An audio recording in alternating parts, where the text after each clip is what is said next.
dentro. E essas duas versões têm que ser coerentemente casadas naquilo que eu insisto em dizer, que é a afirmação de um projeto nacional de desenvolvimento. Então, projeto supõe planejamento, supõe diagnóstico, supõe inteligência objetiva dos nossos problemas, hierarquia das nossas prioridades, definição de prazos, não é? Custos, orçamentação, divisão de tarefas entre as diversas hierarquias do capital, capital público estatal, capital privado nacional, capital público internacional, seja de multilaterais, seja de agências de cooperação, ou capital estrangeiro de natureza privada. Então, isso tudo exige uma sistematização orgânica, que é o que resume a palavra projeto. A projeto, então, é um diagnóstico, quais são as nossas doenças. Como é que a gente quer curar essas doenças? Qual é o prazo para a gente curar essas doenças? Quanto custa curar essas doenças? Quem vai executar, dividindo as tarefas entre as diversas fatias de iniciativa privada ou pública, etc, etc, e fazer da ferramenta da inteligência, da boa experiência internacional, da boa literatura, os conselheiros para que isso possa acontecer. Nacional, bom, vocês entendem mais do que ninguém qual é a questão nacional. Só que nós, os brasileiros, que fazemos parte da periferia do mundo rico, nós precisamos entender o que é soberania nacional, sob o ponto de vista deste elemento nacional, porque esse termo está sendo manipulado hoje de uma forma ultra-reacionária, fascista, como já foi no passado, pela questão xenófoba norte-americana e europeia. Então você tem uma clareza de que o nacionalismo hipertrofiado que hoje você assiste nos Estados Unidos, especialmente na base do Trump, ao qual está aderindo o Biden, ou seja, o sistema americano na restrição fascista ou fascistoide à migração, à discriminação, enfim, isso também na Europa caracteriza um pouco esse movimento para a direita mais nazista, mais fascistoide, e nós outros aqui na periferia temos que entender que a questão nacional é um imperativo do nosso estágio de vida hoje. E tem a ver não com restrição à migração ou qualquer coisa desse tipo que está acontecendo na Europa.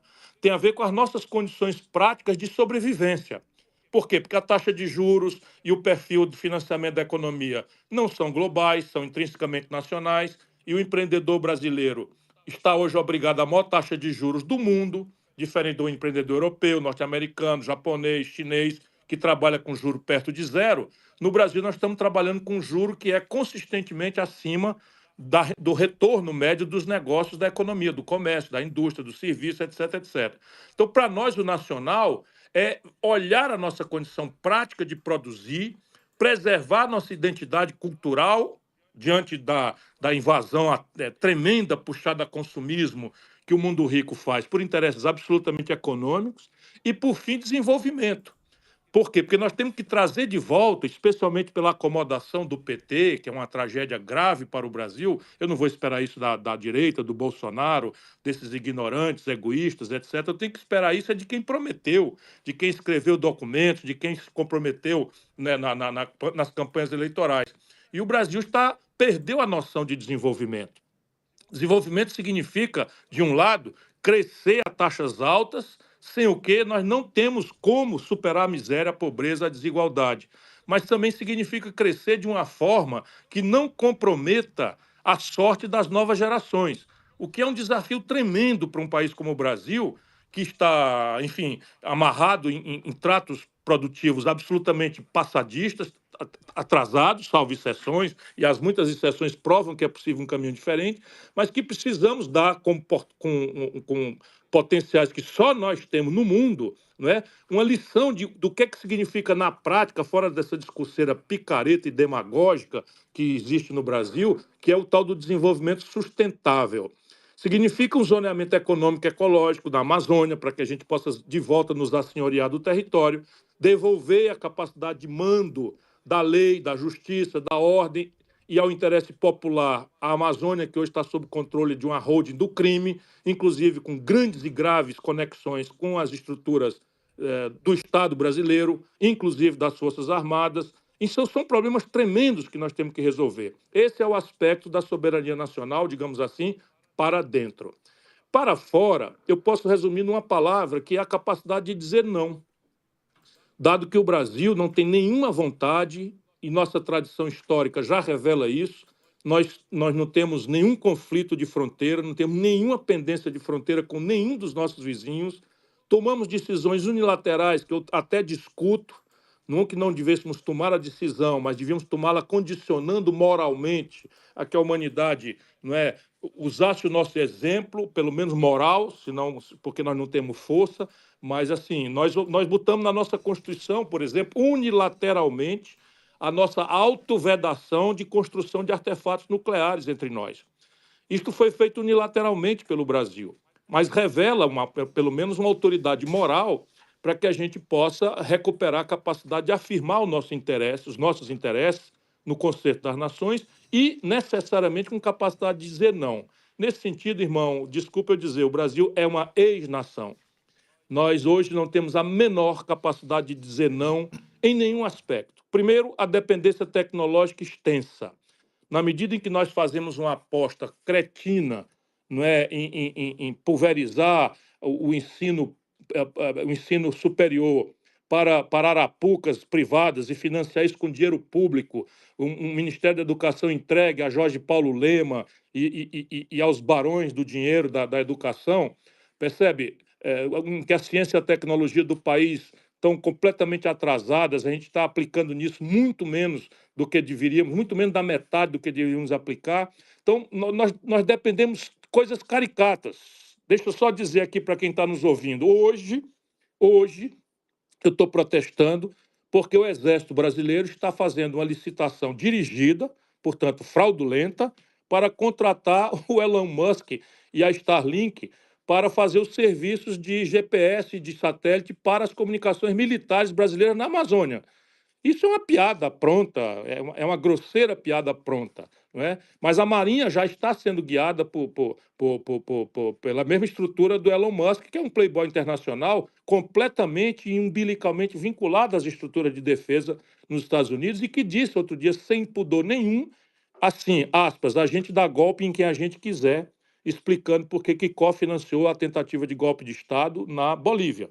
Então, repare, sem uma estrutura de autonomia tecnológica, será uma imensa falsidade se falar em soberania. E, no limite, você já mencionou na qualidade da pergunta, nós temos uma estrutura de defesa completamente equivocada, incapaz, impotente para garantir a mínima capacidade do Brasil dizer não, seja em qualquer assunto que seja. Inclusive, deixa eu lhe dizer, para terminar a resposta e ver o limite de constrangimento em que nós estamos. Hoje, a tensão da Venezuela na região de Arecibo, na Guiana, hoje, a única forma de uma guerra de ocupação que a Venezuela, uma vez decidindo fazer em direção à Guiana, seria por terras brasileiras em Roraima. O Brasil não tem capacidade dissuasória, porque hoje nós estamos menos estruturados, menos equipados e, portanto, menos eficazes do que a estrutura de defesa da Venezuela. Maravilha, Ciro. Vou apresentar aqui um pouco para o público e para você. Pessoal, esse é o espaço, tá? Em Engatu. É um space no Twitter. Beleza? Por isso que não tem imagem e o Ciro tá lá. Aí eu tô deixando aqui pra quem quiser escutar depois, porque não fica salvo, tá bom? Ou pra quem não tem Twitter, tá bom? Então é só por voz mesmo, o Ciro tá lá, dentro de uma sala, e aí vai ter abertura lá pra nego fazer pergunta, coisa do tipo. Então, eu não sei como eles estão organizando lá a parada, mas é isso, tá? É um space. E a Júlia vai fazer, o Amói, na verdade, vai fazer a pergunta agora, num assunto que também é soberania, que é a cultura, né? A gente precisa se afirmar na cultura, porque senão a gente também perde, né, a nossa identidade. Amói, com a palavra. Valeu, Marcelo. Obrigado. Muito obrigado, Ciro. É um grande prazer poder te ouvir, conversar com você.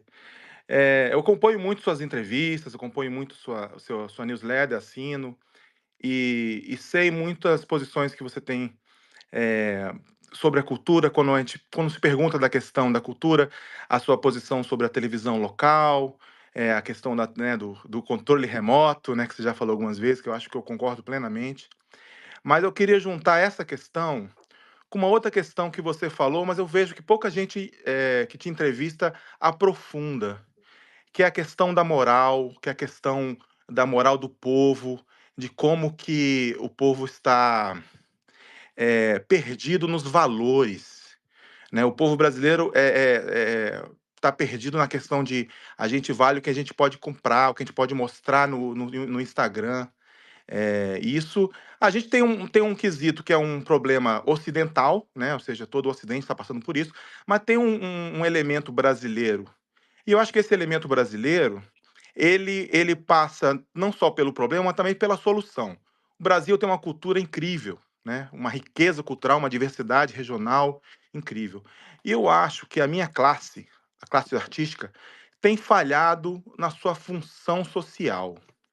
Que eu acredito que a função social do artista, e eu boto aí junto também esportistas e aí jornalistas, é de afirmar a identidade nacional, é de conectar e de cultivar o amor à sua própria nação, ao amor à sua identidade e unir o povo para uma agenda e tal. Então, eu penso, Ciro, que a solução para todos esses problemas que a gente está falando, economia e tal, para a gente conseguir juntar o povo e fazer essas coisas, a gente precisa resolver essa questão dos comunicadores, artistas, esportistas, jornalistas, que parece que ficou feio falar que é nacionalista. Virou uma coisa feia, né? É feio você se assumir apaixonado pelo seu país. Virou uma coisa reacionária, transformaram numa palavra reacionária. E eu acho que é uma luta que eu tenho dentro da minha própria classe, né? Eu discuto muito durante as eleições, eu briguei muito sobre essa questão, porque a gente precisa resolver esse problema. E eu acho que é uma chave fundamental para poder resolver os outros problemas, porque a gente não vai conseguir resolver os outros problemas se a gente não unir o Brasil. E para unir o Brasil, a gente tem que fortalecer isso. E aí, só para encurtar um pouquinho a pergunta, que na verdade acabou ficando longa, é, eu acho que o governo falha. O primeiro que os artistas não se sentem como classe. Eles não se sentem como trabalhadores e não se unem. Então temos problemas de sindicato, de ordem dos músicos e tal. Vários problemas nisso aí de muitos anos, que nunca se resolve, né? Os artistas não se veem como classe para lutar pelos seus direitos e atingir sua função social. E o governo também não tem uma política cultural decente. Porque a última política cultural que a gente pode dizer que realmente tinha uma função de juntar a cultura na defesa do amor à nação foi Vargas e Villa-Lobos, né? Sinceramente, eu não vejo, porque a cultura era uma arma de juntar o Ministério da Cultura com o Itamaraty, para poder vender o Brasil, o Itamaraty com a educação, a cultura com a educação, para poder fortalecer essa identidade nossa. O que você acha desses elementos todos, Ciro? Porque, eu, sinceramente, eu acho que esse é o caminho para conseguir resolver os outros problemas. Olha, amor, eu acho que a sua questão tem uma centralidade talvez muito mais grave do que a própria percepção de centralidade que você já colocou, e é na contramão de tudo. Eu tenho procurado, porque disputar eleições é uma coisa que um democrata faz com prazer. Não é necessariamente a vitória, o prêmio para um democrata, é participar, é se sentir ouvido, respeitado e, ao fim, se não for majoritário, cumprimentar o vitorioso, desejar boa sorte, enfim. E no Brasil você não tem isso. Você não tem isso. As últimas eleições no Brasil, e a característica é uma importação calhorda do que está acontecendo nos Estados Unidos. Isso é que mais grave me deixa. E eu caí, vamos dizer, do céu, e a minha maior desilusão, a maior perda de confiança no sistema democrático brasileiro, que já era uma coisa que eu botava ali no meu livro, O Dever da Esperança. Né? Normalmente, esperança é uma coisa que você tem, ela não vem associada com dever. É que a minha racionalidade, a minha inteligência, a minha capacidade de examinar as coisas objetivamente me mostra uma coisa terrível e meio invencível. Mas a minha esperança, o meu amor ao Brasil, a minha crença de que existe uma inteligência popular a ser manipulada, a ser estimulada, a ser manipulada não no sentido de dirigismo, mas de ser trabalhada e não os seus ódios, paixões, superficialidades, etc., precisava, na minha concepção, veja bem como é grave isso para mim, na minha concepção estratégica, eu deveria evitar uma abordagem populista, direta, autoritária, em que eu interpretasse com grande fidelidade as mazelas populares, apontasse o dedo intransigente para os governantes do dia, no caso, é o quinto governo do PT, mas tem aí uma direita com Fernando Henrique, com Michel Temer, com Collor, com Bolsonaro, e o sistema é rigorosamente o mesmo. E pedir uma espécie de deixa que eu chuto ao povo. Eu sempre evitei isso, porque achava que é necessário você estabelecer uma espécie de cumplicidade com a população para que o dia seguinte de uma eleição não fosse a crise ou a rendição vergonhosa, como é o caso do Lula e do PT, né, traindo toda a história, mentindo, se corrompendo, se vendendo, né, se entregando aos interesses mais salafrários do país, ou crises tremendas como aquela que levou Getúlio Vargas ao suicídio. Então, pensando nisso, eu sempre achei que existia aí uma fração da sociedade civil, até essa palavra já não gosto mais nem sequer de mencionar, que tendo capacidade de ler as coisas com a devida complexidade, seria uma espécie de mediadora, de multiplicadora dos valores, propostas, riscos, oportunidades que, vamos dizer, o debate mais lúcido oferecesse. Que nada. Eu, agora, recentemente, eu não estou me lembrando o nome, mas vou até procurar para ligar para ele. Uma pessoa fez um comentário sobre essa minha coisa que simplesmente tirou uma venda do meu olho. Ora, esses artistas, intelectuais, É o Fred. comerciais, ou os esportistas que têm nomeada comercial, são do sistema. Eu estava enganado. Eles são contra nós. Eles são quinta coluna. Eles usurpam o nosso discurso. Eles falam de Brasil, falam de pobre, mas eles são as pessoas que já aviltaram a política, já se renderam, já perderam a ilusão da política, já se desencantaram e estão em casa contando seus vios metais, como dizia o meu conterrâneo Belchior, na célebre Como os Nossos Pais, música extraordinária que é visionária dos tempos que nós estamos vivendo. Então não adianta nada, essa turma tem que ser entendida como inimiga. É o Frederico Krepp que fez essa crítica a mim, e essa coisa estava no meu olho e eu não quis ver. Então, o tempo todo me esforçando, sabe? Indo na casa dos caras, uma hora explicando a economia e tal, e não sei o que e tal, e no fim termina e diz, vai legalizar minha maconha. Percebe? E isso nos traz para o centro grave da sua questão. Nós estamos no embate de uma grande guerra cultural no mundo. E o Ocidente judaico-cristão, onde nós estamos, brasileiros, sob influência pouco crítica dos norte-americanos, nós estamos perdendo esta batalha. Veja o que está acontecendo nos Estados Unidos, qual é o jovem europeu que tem algum encanto de acompanhar o debate entre essas duas múmias paralíticas, que é o Trump e o Biden, na disputa eleitoral, na principal democracia do mundo rico. Percebe?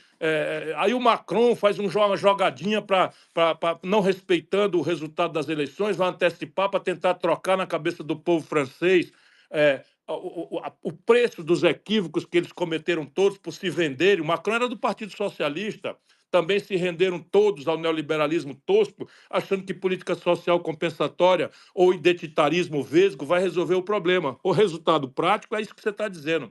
De um lado, a batalha cultural é no centro mesmo da identidade da nação.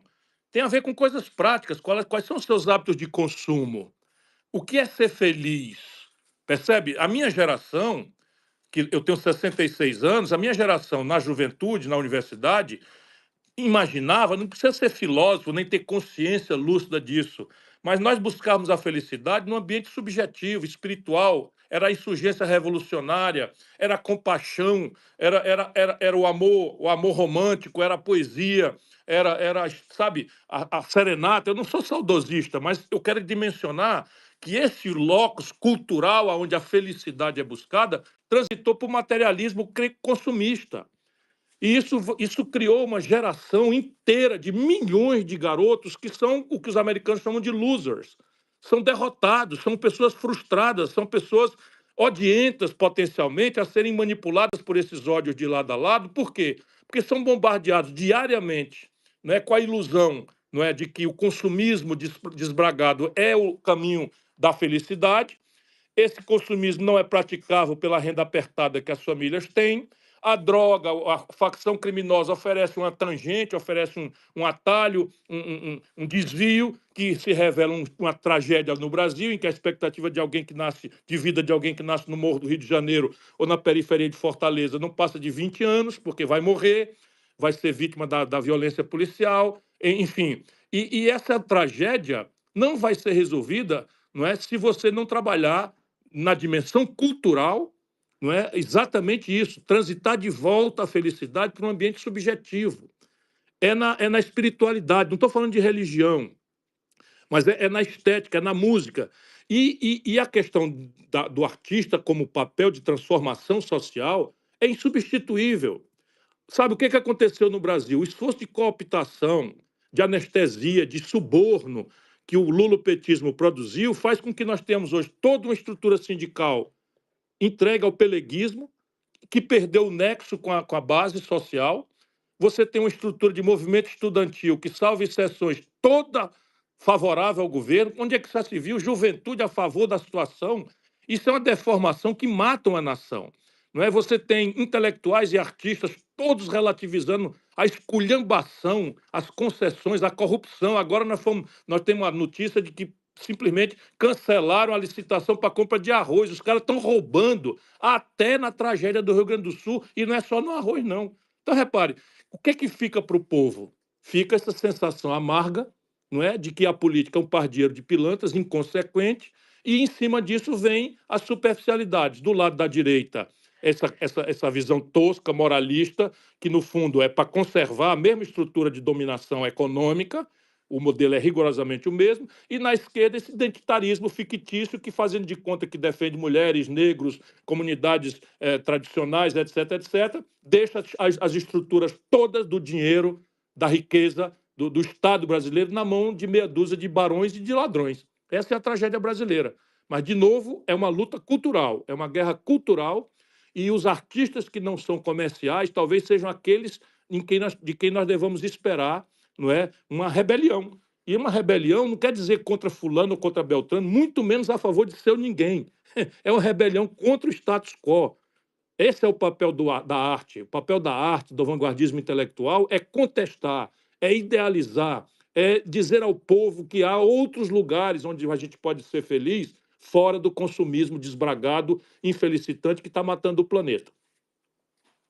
Maravilha, Ciro. Obrigado, Ciro. Agora quem vai ficar com a palavra é a Júlia, né, que vai falar sobre educação. Com a palavra, Ju. Boa noite, Ciro. Muito obrigada por estar aqui e conversar também com... Ser tão próximo, né? Poder escutar a gente, conversar conosco. Realmente muito importante. Boa noite, estão me ouvindo? Estou lhe ouvindo, sim. Ah, sim. Falando aqui, o AB Ceará 3339. Com a anuidade ativa, Opa. seu colega. O ABMG, sou colega. Inclusive, eu escrevi um artigo num livro sobre educação e mencionei o senhor no livro com muito orgulho e prazer. Obrigado, Júlio. Eu queria, inclusive, te enviar depois o prazer. livro, mas vamos lá. Prazer todo meu. A gente vê, inclusive, né, no seu livro, que o senhor destaca a importância da educação para a soberania nacional e a capacidade do Brasil em produzir tecnologia inovadora. Contudo, a gente enfrenta um cenário preocupante atualmente, Ciro. Apenas 2 metas, né, das 20 do Plano Nacional de Educação foram cumpridas, e o plano se encerra nesse ano. Se eu não me engano, foi cumprida a meta 17, né? E a meta de valorização dos professores, ela está muito distante de ser alcançada. E, recentemente, o governo federal anunciou a intenção de incluir na lei de diretrizes orçamentárias uma proposta para reduzir os pisos constitucionais mínimos para saúde e educação, atualmente estabelecidos entre 15% e 18%. Essa medida pode gerar perdas imensas, né, nessas áreas, segundo algumas estimativas da Secretaria do Tesouro Nacional. Além disso, Ciro, a paralisação nacional dos professores universitários que lutam por melhorias de salários e condições de trabalho reflete uma crescente insatisfação com a falta de investimentos. E o novo arcabouço fiscal limitando o crescimento das despesas tem uma clara incompatibilidade com a manutenção dos pisos, e o que coloca em risco toda a sustentabilidade da educação pública. E no seu livro também o senhor menciona que a principal habilidade a ser desenvolvida pela educação no mundo é a capacidade de aprender e aprender, né? E o senhor ressalta que, embora muitos imaginem o Brasil incapaz de produzir tecnologia inovadora, nosso país já foi vanguarda em muitos setores. E diante desse quadro, como que o senhor avalia o impacto dessas políticas fiscais na soberania nacional e nas habilidades que o senhor menciona como essenciais a serem desenvolvidas? Quais são os riscos para a sustentabilidade da educação, Ciro, no Brasil, sob o governo atual, considerando uma proposta de flexibilizar os pisos constitucionais e a insatisfação dos professores educacionais? O que eu quero dizer é o seguinte: qual o movimento e a rota que o senhor entende que deveriam ser calculadas para garantir um desenvolvimento educacional robusto, sustentável, e como o senhor agiria nessa situação da greve dos servidores, dos professores? O que o senhor acha justo para acabar com essa greve? Veja, Júlia, a sua pergunta, de novo, essa é a vantagem de trabalhar com gente tão qualificada como vocês são. Traz o assunto para muito vizinho aquilo que o Amós já falou, que é a questão da cultura. Então, a cultura, a educação, a ciência e a tecnologia, mais ou menos falam da construção de uma verdadeira cidadania, palavra também que está extremamente surrada de tanta manipulação hostil. Eu vou aproveitar a sua questão para, de novo, chamar a atenção para dois aspectos. Você chamou muito objetiva e claramente para um aspecto que é sensível e grave, que é o financiamento. Mas eu querendo comentar essa questão do financiamento, que é grave e urgente pelo oportunismo que está acontecendo hoje, com essa notícia recente que você reproduziu, da tentativa.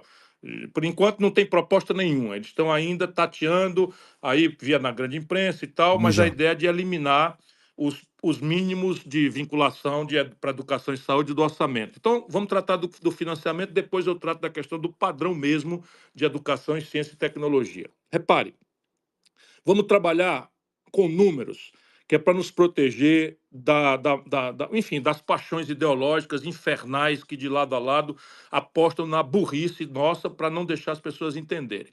Orçamento. Orçamento doméstico, o que é?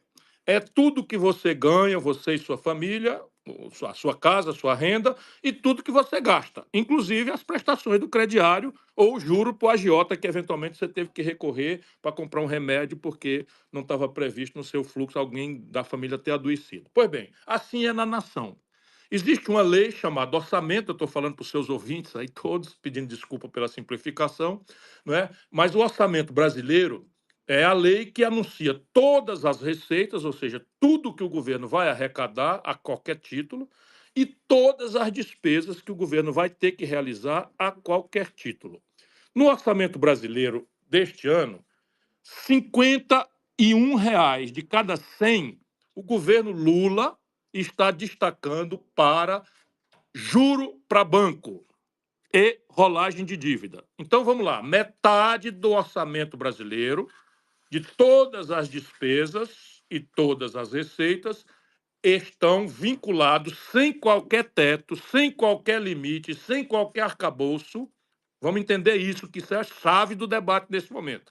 Estão destacados para juro e rolagem de dívida, dado que o governo está em déficit entre o que arrecada e paga. Antes do juro, o governo está em déficit primário.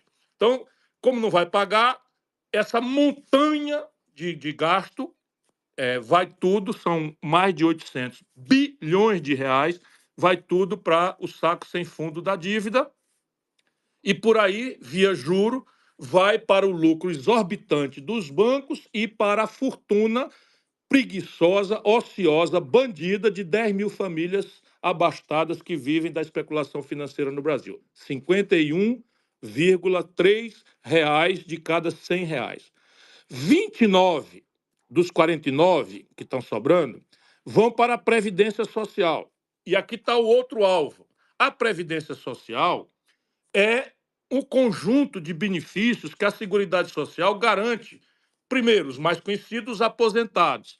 Mas você também tem as pessoas que têm dificuldades de mobilidade transitória ou definitiva, tipo não é, o BPC, Benefício de Prestação Continuada e tal. Então, 29 vai para isso. Algo ao redor de 15 vai para servidor público. O que quer dizer que, no limite, nós estamos chegando lá. 52 mais 29 dá 52 mais 29 dá 81. 81 mais 15 dá 96. Nós estamos chegando em 2% de investimento, que é o que interessa para educação, saúde, segurança, estrada, proteção da Amazônia, energia, porto, aeroporto, acudir a calamidades, tudo, né? Sobra 2, 3%. Então, veja, nós temos um orçamento colapsado e qualquer pessoa que olhar para esse orçamento vai ver que a despesa financeira é a maior de todas. Portanto, é sobre ela que nós temos que agir, o que não quer dizer que a gente não haja proporcionalmente sobre todas as outras. Porém, nós já temos agido sobre todas as outras. Todo ajuste no Brasil está sendo em cima dos pobres. Por exemplo, um exemplo prático, minha cara Júlia. O Brasil paga aos seus trabalhadores o pior salário mínimo de todos os países das Américas, do Canadá até a Argentina, com exceção da Venezuela, que é uma tragédia que só o PT defende. Então, repare, o Brasil, que é a economia mais rica, depois dos Estados Unidos, paga o pior salário mínimo de todos. Qual é a razão? Não é econômica.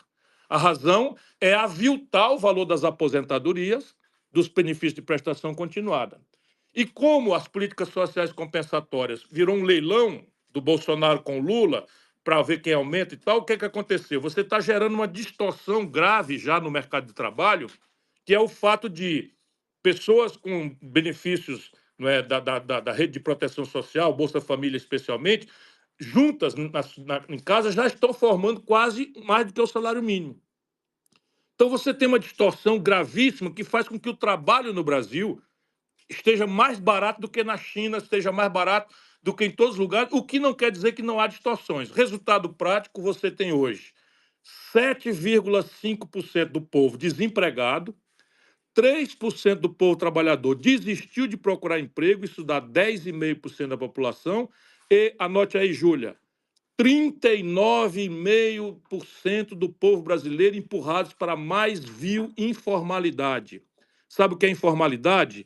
É gente que não está nos ouvindo, porque está trabalhando hoje 14 horas, 15 horas, 16 horas em aplicativos, carregando, sabe, comida para a burguesia em motocicleta, correndo risco de todo jeito para fazer 3 entregas, 4 entregas, para ganhar 5 pila por cada entrega, R$ 5 por cada entrega, sem direito a absolutamente férias, 13º, licença maternidade, nenhum direito na velhice. Nós estamos mandando 50 milhões de brasileiros para a velhice dentro de 20 anos sem nenhuma cobertura previdenciária. E isto lá na frente não tem solução.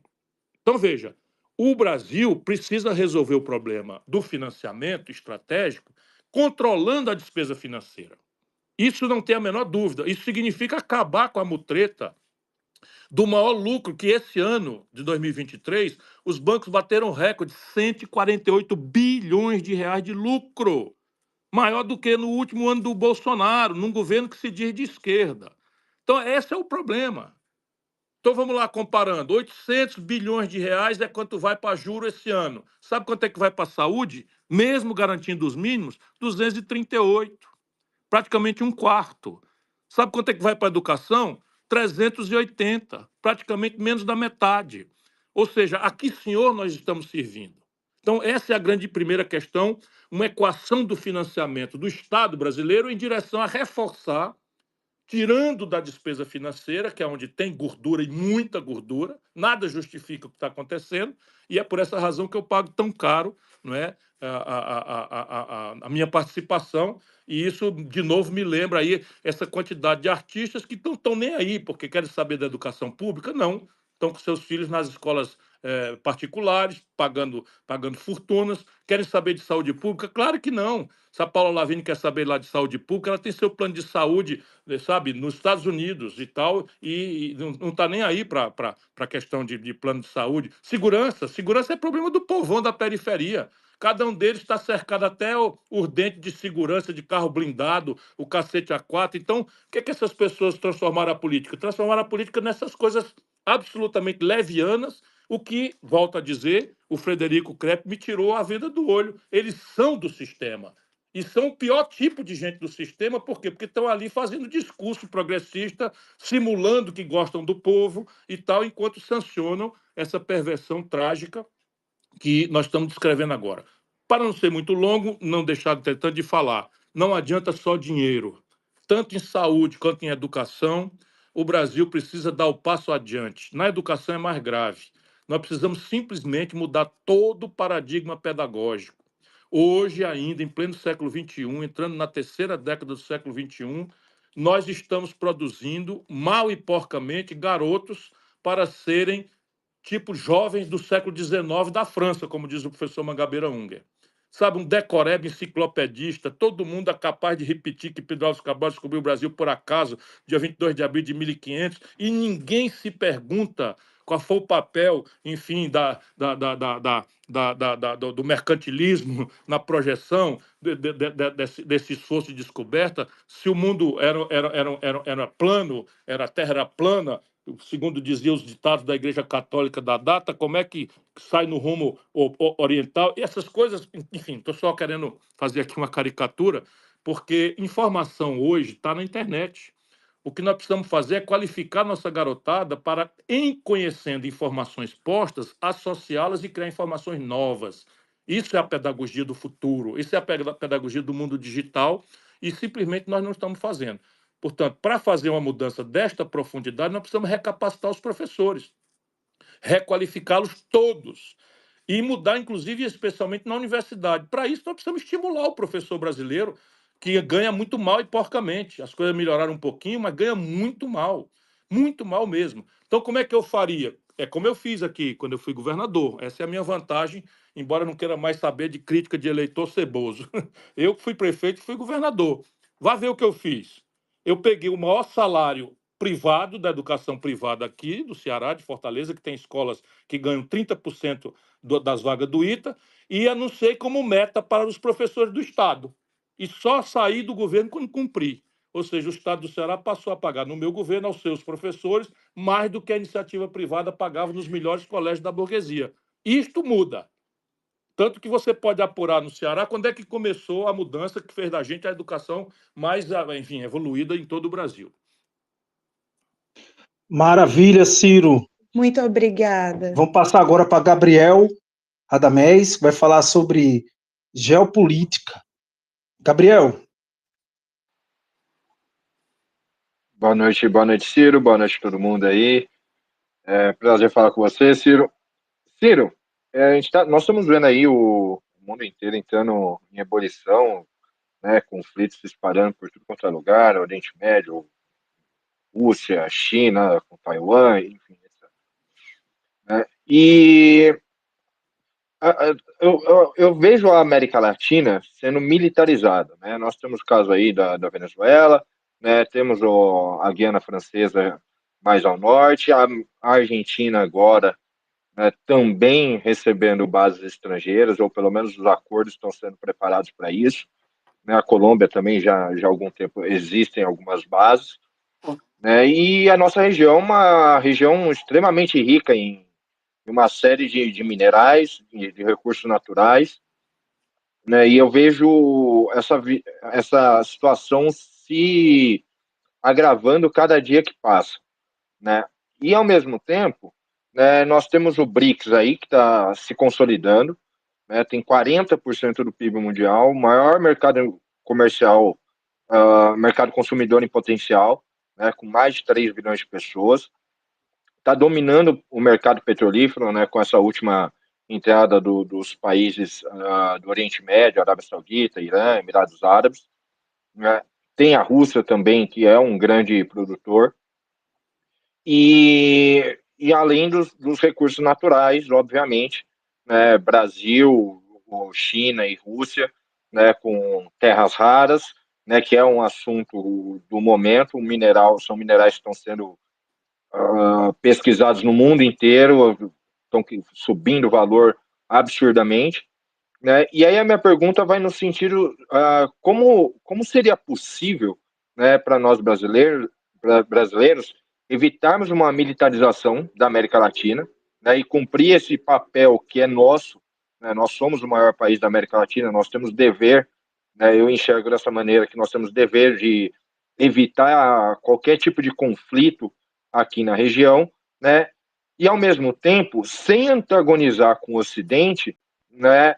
E também não ficando submissos ou dependentes dos chineses, agora no primeiro momento, mas provavelmente no futuro, indianos também, porque eles provavelmente são provavelmente será a próxima potência global.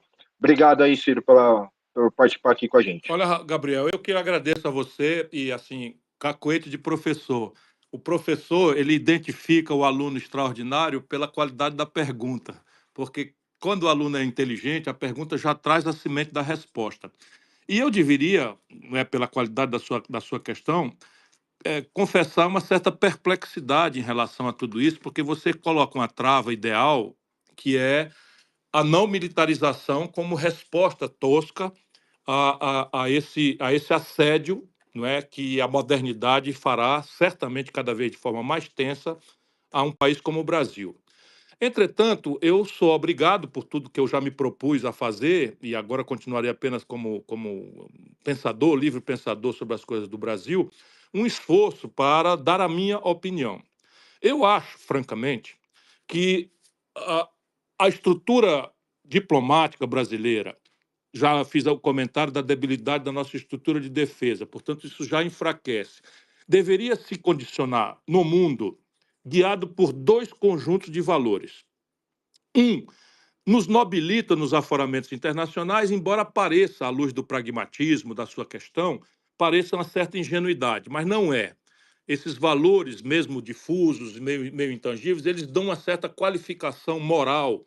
Eles qualificam o movimento de um país como o Brasil, com a peculiaridade de ser um país em transição para o desenvolvimento, eternamente transição, mas nós não somos um país, vamos dizer, de uma economia primária irrelevante, pelo contrário, nós estamos virando pela escala do nosso agronegócio e pela sensibilidade da nossa mineração, pela explosão da produtividade da Petrobras, nós estamos virando um país de grande relevância estratégica, né? nos argumentos tradicionais. O que não dizer daquilo que você também colocou na sua pergunta, dos elementos novos, não é? da modernidade do terceiro milênio, dessa economia moderna, digital, embora ainda partindo dialeticamente de fornecedores, de cadeias de abastecimento, não é? Em terras raras, em nióbio, em cádmio, em níquel, em lítio, que são esses minerais, enfim, e esses compostos químicos que são a base das tecnologias da informação e da TI, enfim, todas essas modernidades que você conhece muito melhor do que eu. Então, repare, quais são as duas ordens de argumentos? A primeira é uma espécie de resgate modernizado do ideário do Barão do Rio Branco, que deu grandes saídas ao Brasil em momentos mais complexos ou tão complexos quanto esse momento que a tragédia internacional, nesse momento, está nos impondo, que é solução pacífica dos conflitos, esses são os princípios do Barão do Rio Branco, não intervenção em assuntos domésticos de outras nações, por uma ordem multilateral assentada no direito e não na violência unilateral, o que nos impõe aí uma tarefa de redesenhar o sistema das Nações Unidas, que está praticamente em falência, não pelo caminho de pedir um lugar num Conselho de Segurança completamente desmoralizado, como a crise do Hamas e de Israel demonstram nesse momento, mas por um outro caminho. Então, esses princípios gerais do Barão do Rio Branco nos permitem, por exemplo, um não alinhamento que, no passado recente, permitiu ao Brasil, por oportunidade, não foi por mérito propriamente, mas por oportunidade, por estarmos coerentemente nessa guia, mediarmos um acordo que foi aceito pelos Estados Unidos com relação à questão nuclear do Irã. Só para você ver como esse conjunto de princípios que parecem ingênuos, românticos, eles dão um status que não nos obriga a alinhamentos. Por exemplo, na guerra da Rússia com a Ucrânia. A gente poderia perfeitamente dizer a um só tempo, não é, que a Rússia violou o direito internacional quando exercitou arbitrariamente suas próprias razões ao invadir não só uma fração já estabilizada na Crimeia, mas o próprio território da Ucrânia. Mas, ao mesmo tempo, dizer o que é que está fazendo a OTAN, essa instituição anacrônica, belicista, destino do lobby do complexo industrial militar norte-americano, antes de mais nada, e europeu em seguida, não é? Na Letônia, na Lituânia, na Estônia, na Finlândia, na Suécia. Ora, qual seria a reação norte-americana se a China ou a Rússia resolvessem basear mísseis de alcance médio com ogivas nucleares no território da Venezuela? Nós já sabemos a resposta. O episódio aconteceu em 62 em Cuba. Houve um embargo e a humanidade esteve na iminência de um holocausto nuclear. Porque é óbvio que o Putin, posto no canto da parede, não pode ficar parado, paralisado, diante do cerco que a OTAN fisicamente está chegando nela. Deixa eu dizer aqui para todo mundo que está nos ouvindo, a distância entre Helsinki, capital da Finlândia, e São Petersburgo, a cidade onde nasceu o Putin, é mais perto do que Fortaleza é de Juazeiro do Norte, aqui é a terra do padre Cícero Romão Batista, dentro do estado do Ceará. Então, veja, esse conjunto de princípios é que o Lula abandonou, fica num terceiro mundismo que não tem fundamento, e o Brasil virou mais do que irrelevante, ridículo, nesses aforamentos internacionais, porque o Lula não entende essa revolução da internet, essas coisas, então diz para cada ouvido o que ele quer ouvir, o que ele faz aqui no Brasil toda hora, e lá fora foi um vexame absoluto. Ele agora recolheu-se, né? Está mais quieto aqui dentro, cuidando das coisas que já não estão boas internamente. Então, esse primeiro conjunto de coisas. O segundo bloco mata um pouco a minha original ingenuidade com relação aos potenciais do BRICS. Repare, o BRICS só interessa mesmo ao Brasil, concretamente, se nós pudermos obter aquilo que é o conjunto de outros valores que se somariam àqueles princípios gerais do Barão do Rio Branco. O Brasil deveria buscar, no mundo, 3 coisas práticas e objetivas. Um regime de preferências comerciais industriais, o que teria que corresponder a um esforço de reindustrialização interna do Brasil, por complexos industriais que o Brasil tem potencial, tem alguma maturidade tecnológica, tem escala, potencial, e que a compra governamental ou a presença pujante de um setor empresarial líquido, capitalizado, como é o caso do Complexo Industrial da Defesa, compras governamentais, Complexo Industrial da Saúde, compras governamentais, Complexo Industrial do Agronegócio, um setor empresarial privado extremamente líquido e capaz e com grande capacidade autonômica em matéria tecnológica, e, por fim, o Complexo Industrial, eu falei agronegócio, defesa, saúde e, enfim... Agronegócio.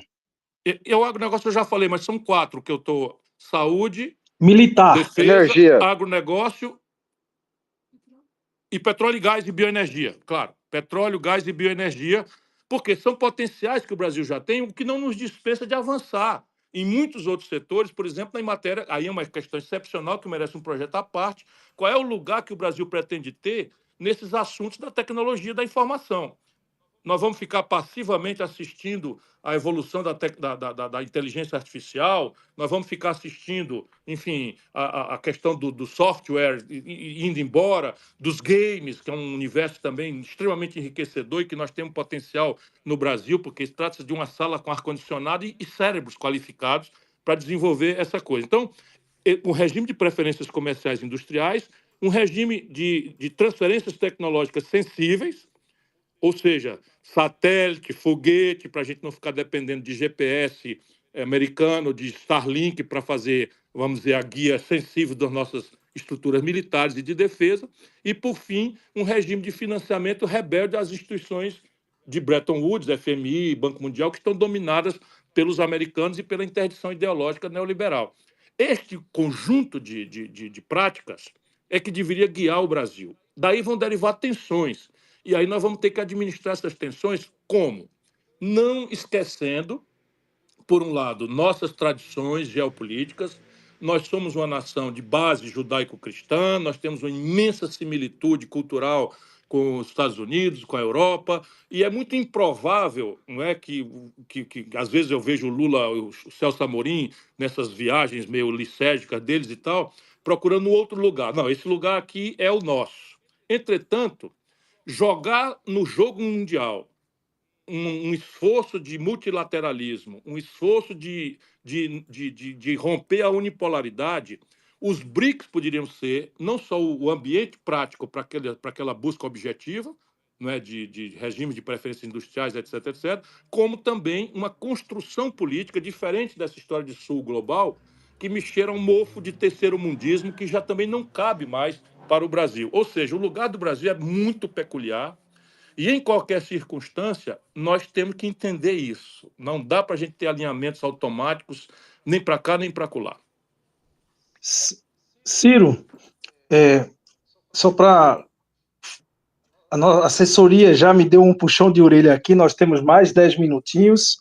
E vou aproveitar, gente, Negatu, quinta-feira, vai receber a nossa querida jornalista Sheila Melgari, né, que vai falar sobre os desafios da reconstrução do Rio Grande do Sul, um assunto importantíssimo, né, que envolve, né, toda uma questão aí econômica e de arranjo político para poder reconstruir um estado muito importante do Brasil. Ciro, a gente está chegando no fim, eu queria fazer uma pergunta sobre política nacional, tá? Primeiro, o neoliberalismo meio que dominou, né, a mídia, dominou Venceu. a maioria dos economistas, tanto de direita e de esquerda, umas vezes mais suave, outros mais, né, secos, né, vamos falar assim. Mas existe sim uma corrente política, né?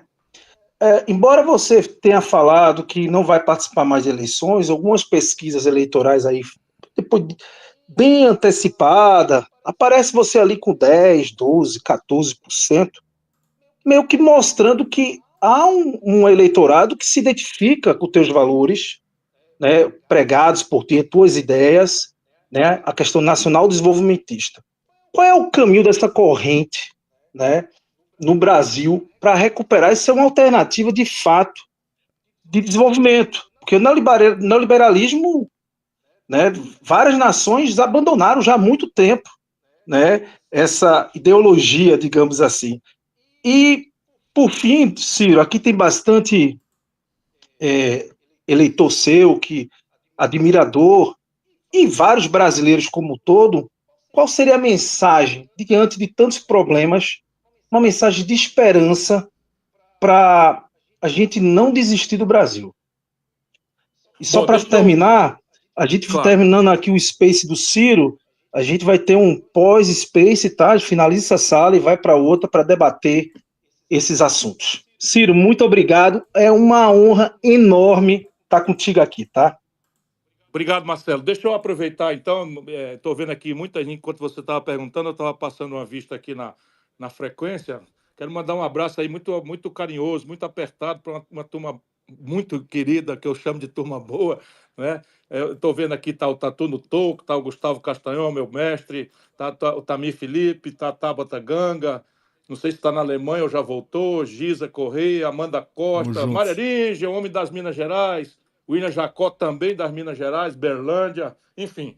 Aí, quem quiser continuar vendo as minhas angústias e pensamentos, que não são desesperançosos, não, são realistas, mas eu estou lutando porque acredito muito. É só entrar lá, cirogomes.com.br e assinar, porque ajuda a gente a manter essa linha de coisa. Bom, e ainda para mostrar que eu estou na luta, eu estou indo agora, segunda-feira que vem, terça-feira, eu vou a Roraima. Vou visitar lá a fronteira com a Venezuela e a fronteira com a Guiana, ou seja, continuo aqui contaminadíssimo com esse vírus do amor à pátria, do amor ao Brasil, não é? E apenas eu realmente tomei um nojo grande dessa elite que representa o sistema brasileiro.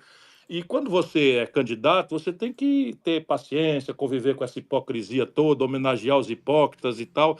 E eu perdi o gosto por isso. Eu quero que eles vão todos para a ponte que caiu. Veja bem como é prazeroso você dizer isso, e só o fato de não ser candidato me permite esse despudor. Entretanto, eu vou lutar pelo Brasil, pelo povo brasileiro, porque esse é o sentido da minha vida. Eu não tenho nenhum outro sentido de vida a não ser isto. É uma vocação que eu escolhi.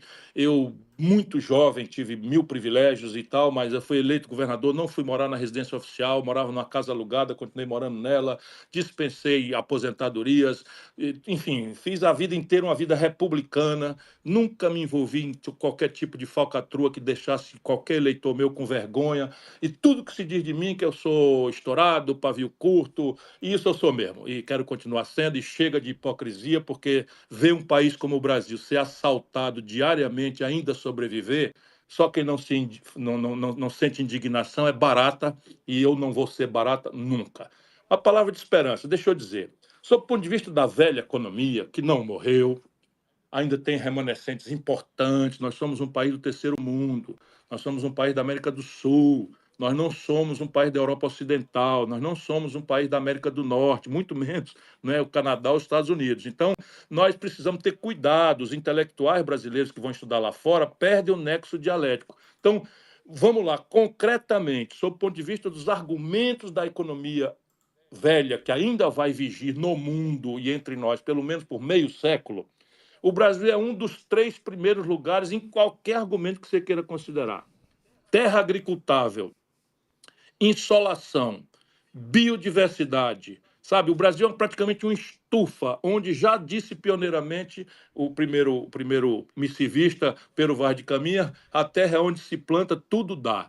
Então, veja, isto nunca deixará de ser uma vantagem tática, nunca deixará de ser uma vantagem sensível, embora nós tenhamos que colocar um olho no futuro, em outras coisas, e fazer essas coisas da velha economia em outros moldes, e o Brasil também é um dos raros, se não o único país do mundo que tem condição de fazer isso. Vamos lá, minerais sensíveis. Nós estamos na parte de mineral, ferro, petróleo, essas coisas e tal. O Brasil é um de 3 em tudo. Mas vamos lá para os minerais novos, os minerais da nova economia, do mundo digital, do mundo dos chips e tal. Está tudo aqui. Está tudo aqui. Entregues a contrabando, entregues a preços subfaturados, lá fora recebendo por fora. Por quê? Porque o Brasil não tem projeto, o Brasil não tem governo, a liderança política do que se chamava esquerda se vendeu. Esse é o grande problema, a liderança política se vendeu a esse pacto plutocrata dos barões e cleptocrata dos ladrões. A rima é rica. Barões e ladrões fazem o jogo real da economia brasileira, e o mundo político brasileiro, representado pela aliança do PT e do Lula, são só os testas de ferro desse pacto macabro de exploração do nosso país. Vamos lá agora para os fatos demográficos. O Brasil perdeu uma oportunidade de ouro. Quando eu falo nisso, eu me irrito profundamente. Nós éramos, quando eu comecei a refletir sobre isso, eu não reflito sobre isso sozinho, mas na política ninguém foi tão longe com esse discurso quanto eu tive a oportunidade de ir. O Brasil era um país jovem. Nós tínhamos 7,8 pessoas trabalhando para cada aposentado com expectativa de vida mínima. A solução para os problemas estratégicos numa demografia assim era muito mais fácil quando nós redemocratizamos o país. E estes canalhas jogaram essa oportunidade fora. O Brasil envelheceu selvagemmente. Hoje o problema é muito mais grave, embora nós tenhamos ainda capacidades que o mundo não tem. De onde vêm essas capacidades? Quase metade do povo, ou no desemprego aberto, ou na informalidade mais selvagem.